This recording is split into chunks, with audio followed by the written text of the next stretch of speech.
jecha gaarii, jecha bareedaa ilma namaatti wayita jettu, nageenya facaasaa wayita deemtu, ka ati kennitu caala, ka ati fudhattu caala, jechoota afaanii si bahe garuu qoma kee ka guutu gammachuudha.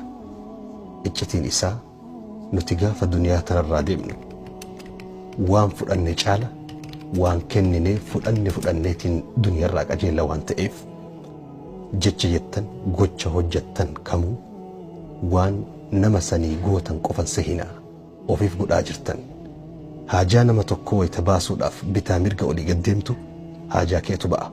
Akkuma rasuuli rabbii jedhan sallallahu alayhi wa sallam, man kaana fi haajati akhiihi, namni dhimma obboleessa isaa tokko fiixa baasuudhaaf tattaafatu rabbiin dhimma isaa fiixa baasaaf jedha rasuuli rabbii sallallahu alayhi wa sallam. Jecha gaarii, hojii gaarii haa hojjennu. Gaaf duniyaa tanarraa deemnu qabriin lafee fi foon nyaatti malee maqaa fi seenaa gaarii hin nyaattu. Wassalaamu alaykum wa rahmatullahi wa barakatuh.